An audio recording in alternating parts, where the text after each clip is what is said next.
अब भजन कैसे करना है, भजन क्या है, ध्यान किसे कहते हैं। पहले मैं आपको ये बता दूं कि क्या क्या उपाय ये ध्यान की संज्ञा में नहीं आता है।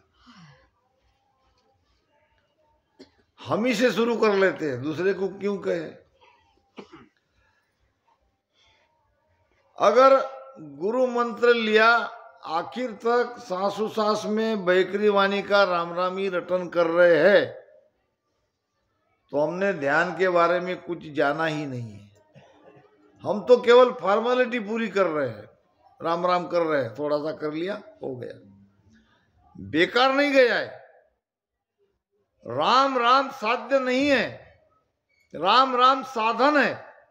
साध्य कोई और है, साध्य है कुदरत कला, साध्य है नियंचर, साध्य है सत्सबत जगाना।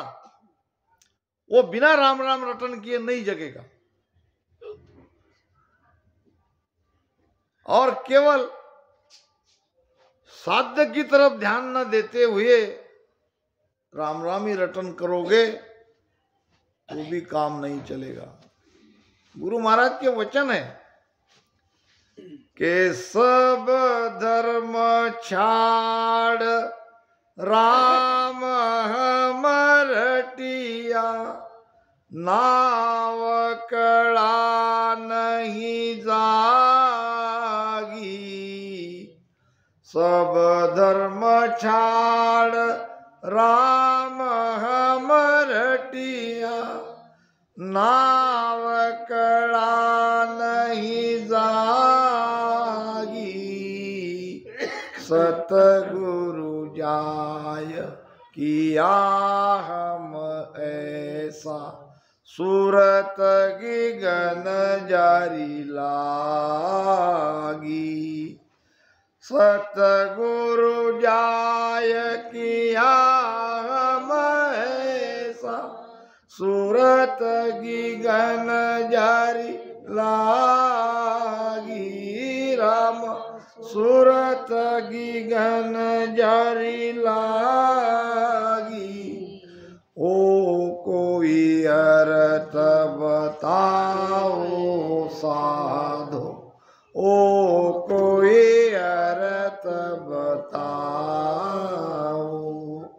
जिन विद सुने अंचर प्रगटे, सो कीमत गहलाओ।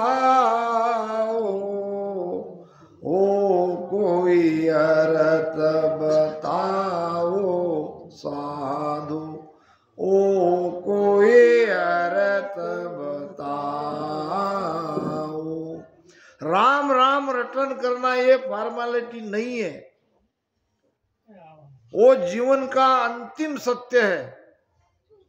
उसके जैसा साधन संसार में दूसरा कोई नहीं है। भजन करते समय ये भाव लाओ, अभी नहीं तो कभी नहीं, अभी नहीं वो कला जगेगी तो कभी नहीं जगेगी। सब कुछ न्यौछावर कर दो, समर्पित हो जाओ। हम गुरु महिमा गाते हैं, उसके मर्म को नहीं समझते कि गुरु बेचे बिक जाए, हरस मन माय बिदावे। आबिद गाड़ी मूट कदे गो तो नहीं खावे। गुरु ने हमको बेच दिया तो बिक जाए, और जब हम बिक जाएंगे तो बिकने पर मन में हर्षोल्लास होगा कि आज दिन है मैं मेरे गुरु के काम आया। आबिद गाड़ी मूट, इस विधि को मजबूती से पकड़ो। मूट का नाम मजबूत। और ऐसे मत रखने वाला शिष्य ध्यान में कभी गोता नहीं खाता, मोक्ष के रास्ते में कभी गोता नहीं खाता। वो कभी इधर उधर दाएं बाएं नहीं भटकेगा, वो सीधा जाएगा, क्योंकि उसने मूल चीज को पकड़ ली है। यहां केवल गुरु का होना है, गुरु का होए, गुरु में मिले, ताका आबिद होए, और सत्य स्वरूप के जोग बिन और इसक नहीं कोई। एक न अंग रहा है मत सो मुझे न कोई। मत में परिवर्तन नहीं लाना चाहिए, यही एक अंग से भक्ति करनी है, भजन करना है। दिन दिन दूनी प्रीत शरण सदगुरु की हुई। दिन ब दिन प्रीति बढ़नी चाहिए, भाव बढ़ना चाहिए, शरणागति पक्की होनी चाहिए। गुरुपत में सुखराम कहे जो सिख साचा होय, और देवल इंडो चढ़ गयो पत्त पराक्रम जोय। अब क्या इसमें जो बताया है, क्या यहां बेचने बिकने की बात है? ये तो एक भाव है। शरणो सदगुरु दयाल को, शरणागति पहली यहां पक्की चाहिए, भजन बाद में आ रहा है। शरणागति पक्की नहीं है, राम राम कर रहे वो कला कैसी जगेगी? जिसके शरण में, जिसके अधीन होके, जिसके भीतर से यह कुदरत कला हमारे घट में जगी है, उसकी शरणागति पक्की नहीं है। राम राम भजन में हम बैठ के कभी कुदरत कला नहीं जगेगी। पहली बात है शरणागति। शरणागति का मतलब मैं हमेशा कहता हूं कि मनमुखी से गुरुमुखी बन जाना, यह है शरणागति। अभी तक हमारा मन जैसा कहता गया वैसा हम करते आए, मन का मानते आए, और संतों ने देखा है कि मन के मते न चालिए, मन के मत से नहीं चलना है। अब हमने गुरु बनाया है तो हम गुरुमुखी हो गए, गुरु के मत से चलेंगे। बादशाह इब्राहिम आदम गुलाम लेने के लिए बाजार गया। पहले जमाने की बात है, मनुष्यों का भी बाजार बढ़ता था। आपने सुना होगा कहीं, मनुष्य बिके जाते थे, उसकी कीमत होती थी और उसको खरीदा जाता था। ऐसे बादशाह इब्राहिम आदम ने एक गुलाम को खरीदा। अब क्या गजब का गुलाम था। जब घर लाया पूछा कि अब तुम मेरे गुलाम हो, मेरी आज्ञा में तुमको रहना है, मगर मैं और मालिक के जैसा नहीं हूं। मैं तुम्हें पूछूंगा तुम्हारी चाह क्या है, तुम्हें क्या पसंद है, क्या पसंद नहीं है। जैसे कैसे कपड़े पहनते हो, खाना में क्या क्या खाना चाहते हो, क्या तुमको पसंद है, ये सारी चीजें तुम मुझे बता दो। यानी मैं तुम्हारा ख्याल रखूंगा, तुम काम की तरफ ध्यान रखोगे, बाकी तो सारी जिम्मेदारी मेरी है। गुलाम ने कहा, बादशाह मेरी पसंदी और नापसंदी का कोई मायने नहीं रखता, कोई मतलब ही नहीं है। मैं क्या पहनूंगा, मैं क्या खाऊंगा, इसमें मेरी पसंदी का कोई सवाल ही नहीं है, क्योंकि मैं गुलाम हूं। मेरा अपना कोई स्वयं का वजूद है नहीं, मेरे तो सब कुछ आप ही हो। आप जैसे कपड़े पहनाओगे खुशी से पहन लूंगा, आप जब जो भोजन दोगे वो खुशी से खा लूंगा, क्योंकि मैं गुलाम हूं। मेरी अपनी तरफ से कोई इच्छा ही नहीं है, मैं हूं ही नहीं। बादशाह आदम ने सोचा ये तो बहुत गजब की बात कर रहा है, मैं हूं ही नहीं कह रहा है, मेरी कोई इच्छा ही नहीं कह रहा है। ध्यान रखो, अगर ये भाव हमारे अंदर आ जाए तो अब अभी सुखी हो। ये मैं के कारण तो हम दुख में है, भटक रहे हैं। मैं हूं ही नहीं, मैं तुच्छ जीव बुध बुधियो स्वामी, क्या करनी वो करसी। मैं तुच्छ जीव बुध बुधियो स्वामी, क्या करनी वो करसी। जे हर आप करो ला कृपा, तबे अवसवो तिरसी। जब हर आप करेला कृपा, तबे अवसवो तिरसी। रामा तबे अवसवो तिरसी। सुन जो अरज हमारी प्रभु जी, सुन जो अरज हमारी। मैं तुझ जीव बुद्ध बुद्धियो स्वामी। हम कैसे हैं? पानी के बुदबुदे जैसे हैं, आज है कल नहीं। कबीरा इस गंदी देह का मत भरोसा जान। कल देखा था बाजार में, आज देखा स्मशान। हम है ही नहीं, और जो है नहीं उसको है समझना, ये बहुत बड़ा धोखा है, और यही दुख का मूल है। परमात्मा के भरोसे देख लो, सारे संसार में कितने 84 लाख योनि के कितने प्रकार के जीव जंतु है। एक मनुष्य को छोड़ के सब परमात्मा के हाँ में हाँ है, राजी है। उनको कोई अपनी तरफ से चिंता नहीं है। मनुष्य ये सोचता है कि हम करेंगे तो होगा, तेरे किया कुछ होवत नहीं। तेरे करने से क्या होगा? तू होता कौन है करने वाला? और यही चालाकी दुख के कारण है। पूरी तरह से गुरु सदगुरु पर विश्वास रखे, सत्संग मिलती है जितनी, वो सत्संग को अटेंड करो, सुमिरन तो करो ही करो, और सारी चिंता परमात्मा के ऊपर छोड़ दो। देखो जीवन कितना सुकर बनता है, सफल बनता है, आनंदमय बनता है, सरल बनता है, सरल बनता है। बिल्कुल।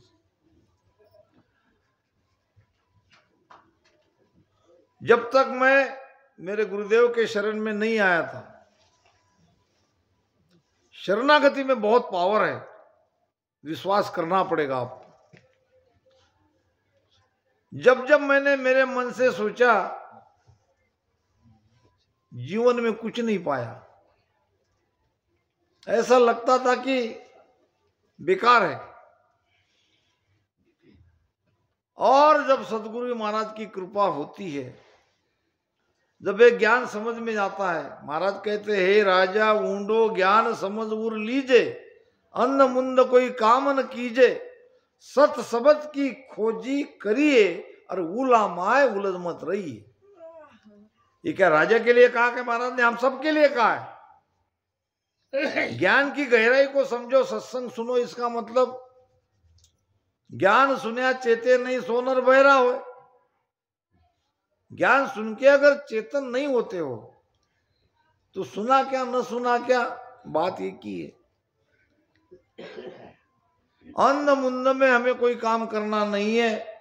जीवन को सरल, आसान, आनंदी बनाना है तो ज्ञान की गहराई को समझो, और जैसा कहा गया है वैसा धारण करो।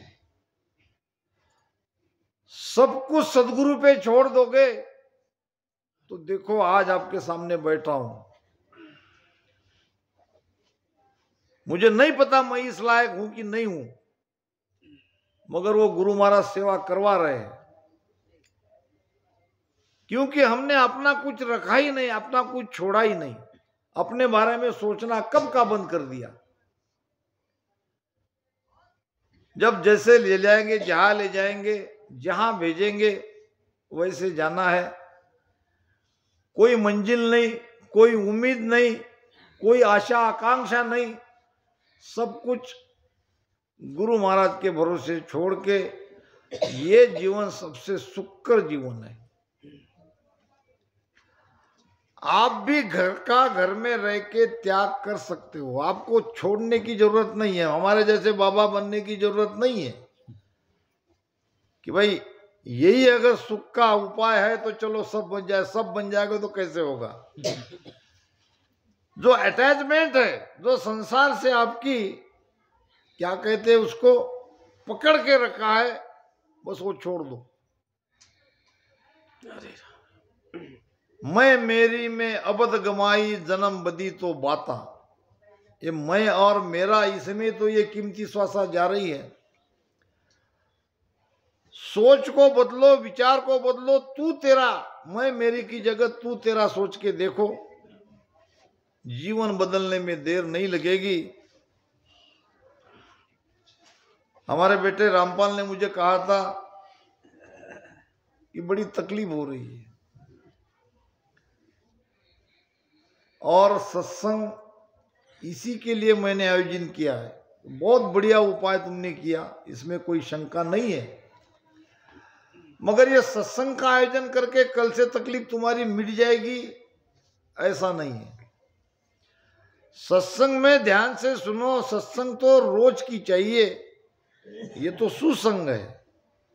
दूसरी सत्संग है सुरती शब्द की। सत्संग भी सुनो, अपना जो भी दायित्व है वो भी करो, और सुमिरन तो करो ही करो। धीरे धीरे धीरे धीरे देखो कैसे जीवन बदलता है, क्योंकि हम हमारा रोना रोने वाले के सामने वहां रो रहे हैं, जबकि कर्ता कर्ता सर्वशक्तिमान परमात्मा है और उसका नाम है राम। तेरो वार पार गण नामी एक नाम में आवे, अरे कह सुखराम संतन सारा, राम राम कहे गावे। ये राम राम रटन करोगे, तीन लोक में जो भी आपको सुख चाहिए वो सुख मिलेगा।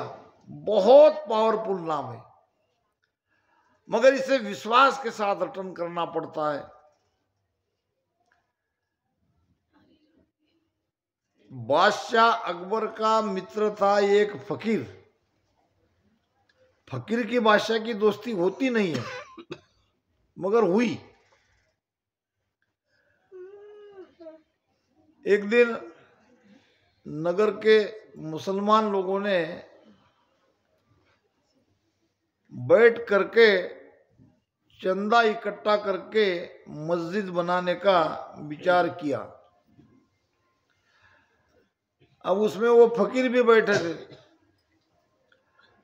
तो सबका अपना अपना जो शेर था, सबने कह दिया कि मैं इतना 1000 दूंगा, मैं इतना 1000 दूंगा, मैं इतना 1000 दूंगा।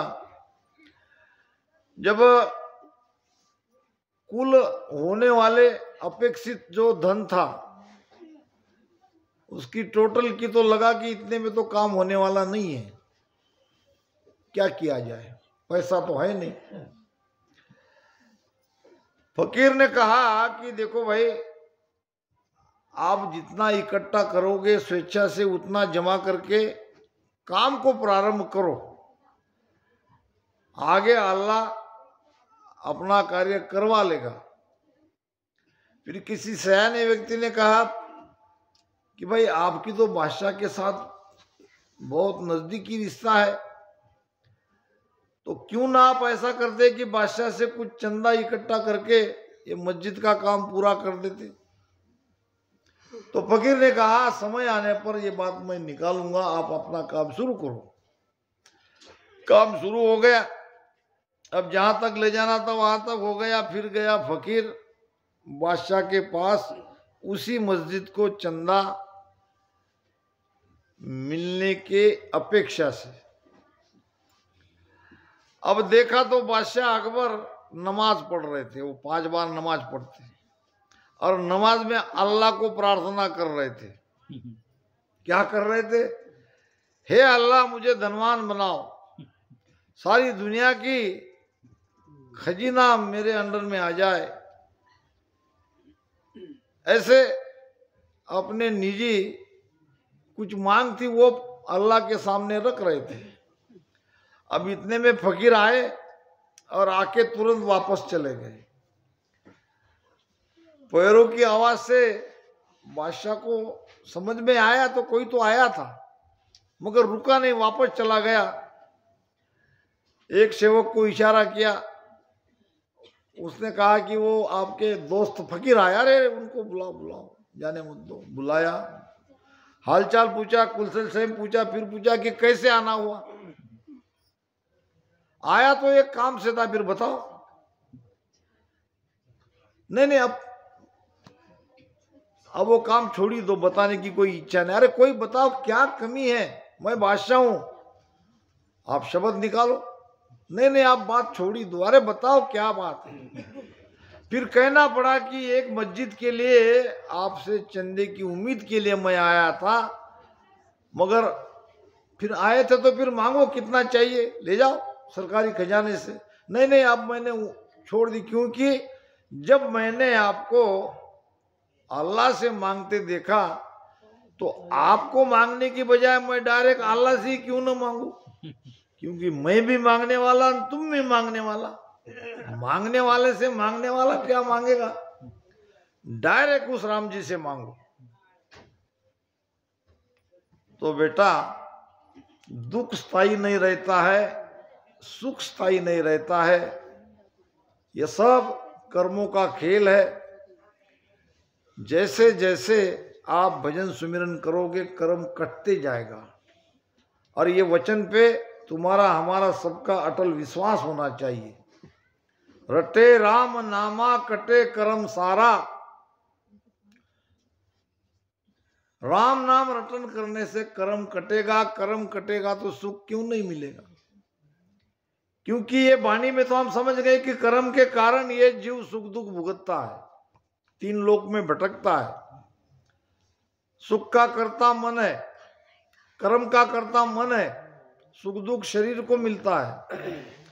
इसलिए दुख को भी गले लगाओ, दुख भी हमारे कर्म के कारण हमें मिल रहा है ऐसा मानो, सुख भी हमारे कर्म के कारण मिल रहा है ऐसा मानो। अब बात वो समझाता हूं, ध्यान क्या है। पहले ध्यान क्या नहीं है, यहीं से हमारे विषय की गाड़ी आगे बढ़ी थी। हमारे गुरु महाराज जो विषय प्रारंभ करते थे बराबर उसी विषय पे आते थे, और ये बहुत बड़ी बात है, विषय का विषयांतर नहीं होना चाहिए। तो जो कोई सांस उसास में बैठ के बिना प्रेम लिए, बिना कहीं मन को लगाए, सुरती को लगाए राम राम कर रहे हैं, ये ध्यान नहीं है। जो कोई रेचक पूर्वक कुंभक कर रहे हैं, प्राणायाम कर रहे हैं, ये भी ध्यान नहीं है। जो भी आपको क्या कहते, सम्मोहित कर देते, फिर आप जैसा चाहे वैसा आपको जो कहेंगे वो आप हाँ हाँ कहेंगे। हिप्नोटाजिम कहते हैं, सम्मोहन कहते हैं, विद्या है। अगर कोई आपको सम्मोहित करके आपको वहां पहुंचा दे, ये भी ध्यान नहीं है। फिर ध्यान क्या है? ध्यान है जागरण, ध्यान है अपने स्वरूप में स्थित रहना। अच्छा एक बताओ, तीन चीज आपके अंदर है। एक है मन जो सोचता है, दूसरा है शरीर, और तीसरी है आत्मा। ऐसे तो और कई अंग है, मगर प्रमुख ये तीन है। जब दिन भर काम करते हैं हम शरीर से, तो शरीर थक जाता है, थकने के बाद हम सो जाते हैं। तो कभी आपने विचार किया कि सोने के बाद हम जागते कैसे हैं? नेताजी कभी विचार किया क्या? जागते कैसे हैं? सोते रहना चाहिए था, क्योंकि जागरण भीतर है। हमारी चेतना जगी हुई है, चेतना कभी सोती नहीं है। चेतना अगर सो जाए तो हम भी हमेशा के लिए सो जाए। सही बात है। वो चेतना जगी हुई है, उस जगी हुए के साथ संबंध स्थापित करो। अपने चेतना में जाओ, अपने स्वरूप में जाओ। जब अलग स्वरूप न चीने कोई, तब अलग सुखिया हुए नहीं कोई। ध्यान करने का मतलब क्या है? अपने स्वरूप में स्थित होना, अपने चेतन में स्थित होना, अपने जागरण में रहना। ध्यानी कभी सोएगा नहीं, सूता जागता, उठता बैठता, चलता फिरता, वो जागरण में रहेगा, वो चेतन अवस्था में रहेगा। और यही है वो सस्वरूप आनंद पद का ध्यान, इसे कहते हैं ध्यान। कई तरह के गुरु महाराज ने प्रमाण दिए हैं। अभी हमारे महाराज जी बता रहे थे, कांच के महल में कुत्ते का प्रवेश होना। कांच का महल रहता है, उसमें कुत्ता चला जाता है। कुत्ते की जाति का एक स्वभाव है कि वो और कुछ सह लेगा, मगर दूसरा कुत्ता उसे दिखते ही वो उस पर टूट पड़ेगा, भौंकेगा, लड़ेगा। जब कांच महल में उसने अपने ही परछाई को देखा तो अज्ञानतावश उसे वो दूसरा कुत्ता समझने लगा और उसे भौंकने लगा। अब ये भौंकने लगा तो वो भी भौंकने लगा। कुत्ते का झगड़ा कब मिटता है मालूम है आपको? किसी एक को चुप रहना पड़ता है तो भी झगड़ा मिटता, नहीं तो कुत्ते का झगड़ा ही नहीं मिटता। एक को दुम दबाकर भागना पड़ता है, नहीं तो चुप होना पड़ता है, तब दूसरा चुप होता है। देख लो आप स्वभाव। अब जब ये भौंकने लगा तो वहां कांच में जो कुत्ता था वो भी भौंकने लगा। फिर तो त्वेष में आया, जोश में आया। फिर ये पंजा मारने पर, काटने पर उतारू हुआ तो वो भी काटने लगा। भुगता भुगता सब दिन बीता। ऐसे लड़ते लड़ते, भोगते भोगते सारा दिन चला गया। अब यहां तक तो वो घटना घटित होनी चाहिए, ना कोई लड़ो मुयो नहीं कोई, न तो कोई दूसरा लड़ा और न मेरे काटने से कोई मरा। वो तो ज्यों का त्यों है। समझा स्वान पचे तब हार्या। फिर उस स्वान को, उस कुत्ते को समझ में आ गया कि बात अलग है, ये मेरा भ्रम है, कोई दूसरा कुत्ता है ही नहीं, यहां मैं ही मैं हूं। मगर भ्रम के कारण मुझे ये सब दिखाई दे रहा है। भ्रम दूर होते ही कुत्ता शांत हो गया, सुखी हो गया। बस यही हमारा हाल है। हमारा भ्रम जब तक नहीं जाएगा, जब तक हम कर्म से अलग नहीं होंगे, जब तक हम मन से अलग नहीं होते, केवल कृपा करो गुरा सिसकू तारो, ये पद गाने से कृपा नहीं होगी। हमको इसमें समझना पड़ेगा कि कैसे भ्रम दूर होता है। भ्रम दूर होता है ज्ञान से। कैसे कर्म दूर होता है? कर्म से दूर होते हैं सुमिरन से। और मन को कैसे मारा जाता है? मन को मन से ही मारना पड़ता है। मन को श्वास में लगा के मन से अलग होया जाता है। और ये नहीं करते और कृपा करो गुरा सिसकू तारो, कृपा करो गुरा सिसकू तारो, सिर पटक पटक पे मर जाओगे तो भी तरोगे नहीं, क्योंकि ये सारे उपाय बताए हैं। इसलिए सत्संग में यही तो सब मिलता है। समय बता देना नेताजी कितनी देर तक लेना है? जैसी आपकी इच्छा। क्योंकि नहीं, मेरी इच्छा की बात नहीं है, समय का तकाजा भी देखना पड़ेगा। वो